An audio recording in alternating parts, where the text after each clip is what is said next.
Hi dear students, welcome to my YouTube channel. आज मैं आप लोगों के लिए लेकर आया हूं कक्षा 10वीं विज्ञान असाइनमेंट 4 का सलूशन।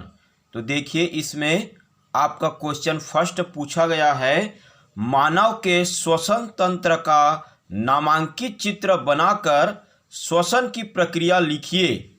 ये आपका 5 नंबर का क्वेश्चन है, जिसमें श्वसन तंत्र के लिए 3 नंबर और श्वसन की प्रक्रिया लिखने के लिए 2 नंबर मिलेंगे।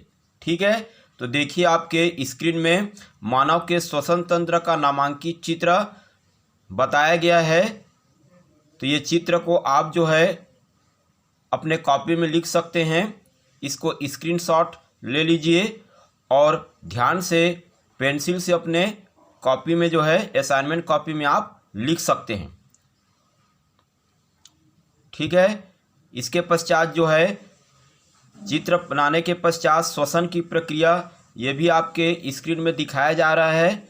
इसको भी आप स्क्रीनशॉट ले लीजिए और अपने असाइनमेंट कॉपी में आसानी से लिख सकते हैं।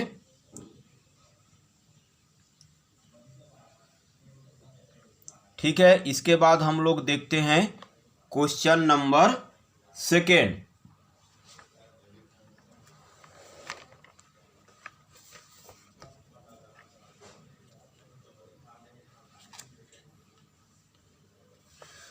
क्वेश्चन 2 पूछा गया है, प्लास्टर ऑफ पेरिस क्या है, इसके 2 गुण व 2 उपयोग लिखिए। तो प्लास्टर ऑफ पेरिस के लिए 1 नंबर, 2 गुण व 2 उपयोग के लिए 2-2 नंबर। इस प्रकार से कुल ये 5 नंबर का क्वेश्चन है। तो देखिए, प्लास्टर ऑफ पेरिस का परिभाषा बताया गया है कि क्या होता है। जब जिप्सम को 100 डिग्री सेंटीग्रेड पर गर्म किया जाता है तो कैल्शियम सल्फेट हेमीहाइड्रेट बनता है, जिसे साधारण भाषा में प्लास्टर ऑफ पेरिस कहा जाता है। और इसका रासायनिक सूत्र भी कॉपी में बताया गया है, आप इसको लिख लेंगे ताकि पूरा नंबर इसमें प्राप्त हो सके। इसके बाद इसके 2 गुण दिया गया है। देखिए, पहला गुण है, जब प्लास्टर ऑफ पेरिस में जल मिलाया जाता है तो यह मिश्रण सूखने पर कड़ा हो जाता है, ऐसा जिप्सम के बनने के कारण होता है। और सेकेंड गुण है, इसके जमने के प्रक्रम के दौरान इससे ऊष्मा निकलती है, अर्थात यह एक ऊष्माक्षेपी प्रक्रम होता है। उपयोग है इसका 2 उपयोग। पहला है, इसका उपयोग डॉक्टर टूटी हुई हड्डियों को सही स्थिति में स्थिर रखने के लिए करते हैं। और सेकेंड है, मूर्तियां और खिलौने बनाने में प्लास्टर ऑफ पेरिस का उपयोग किया जाता है। ठीक है, तो आप इसको स्क्रीनशॉट लेके आसानी से जो है अपने कॉपी में लिख सकते हैं। चलिए, अब क्वेश्चन 3 पूछा गया है, मनुष्य के हस्तक्षेप के कारण आपके आसपास पर्यावरण को हो रहे नुकसान के बारे में लिखिए। ठीक है, तो मैंने कॉपी में जो है इस प्रकार से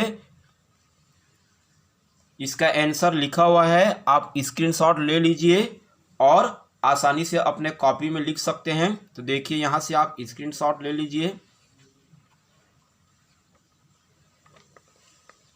इसका आगे का आंसर इस प्रकार से है।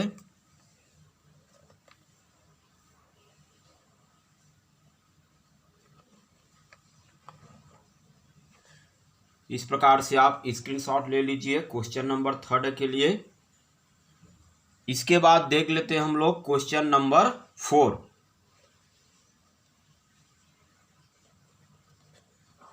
तो देखिए, आपके स्क्रीन में क्वेश्चन नंबर 4 पूछा गया है, साबुन और अपमार्जक में कोई 3 अंतर लिखिए। ये 3 नंबर का क्वेश्चन है। तो साबुन और अपमार्जक में 3 अंतर आपके कॉपी में लिख सकते हैं, जो स्क्रीन में आप लोगों को दिख रहा है। पहला अंतर है कि साबुन जो यह उच्च वसा अम्लों के सोडियम लवण बनाते हैं, जबकि अपमार्जक यह लंबी श्रृंखला वाले सल्फ्यूरिक अम्ल के सोडियम लवण बनाते हैं। दूसरा है, साबुन यह कठोर जल में कठिनाई से झाग देता है और सफाई का कार्य ठीक से नहीं करता, जबकि अपमार्जक यह कठोर जल में भी आसानी से झाग देता है और सफाई का कार्य भी ठीक से करता है। तीसरा अंतर है, साबुन यह जल में कम घुलनशील है, जबकि अपमार्जक यह जल में अधिक घुलनशील है। तो इस प्रकार से क्वेश्चन नंबर 4 का आंसर है। अब देख लेते हैं क्वेश्चन नंबर 5।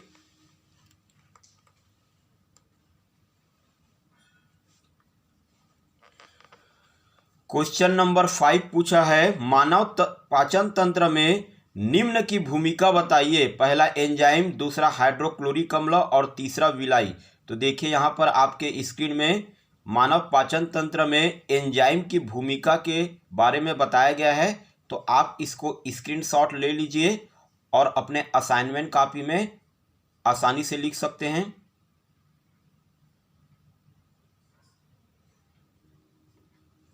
इसके बाद मानव पाचन तंत्र में हाइड्रोक्लोरिक अम्ल का भूमिका किस प्रकार से होता है यह बताया गया है। देखिए इसको भी आप स्क्रीनशॉट ले लीजिए और अपने कॉपी में आसानी से लिख सकते हैं।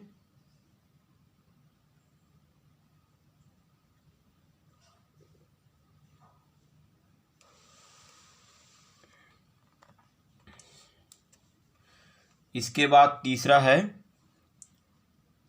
मानव पाचन तंत्र में विलाई की क्या भूमिका होती है। इसको आपके स्क्रीन में दिखाया जा रहा है, इसको भी आप स्क्रीनशॉट ले लीजिए और अपने कॉपी में आसानी से लिख सकते हैं। ठीक है, तो इस प्रकार से सारे आंसर जो है आपको बता दिया गया है। आप आसानी से अपने कॉपी में लिख लीजिए ताकि आपको फुल मार्क्स प्राप्त हो सके। तो इसी प्रकार से 10 साइंस के और भी नॉलेज के लिए मेरे YouTube चैनल को देखते रहिए और चैनल को अभी तक सब्सक्राइब नहीं किए हैं तो सब्सक्राइब कर लीजिए। Thank you.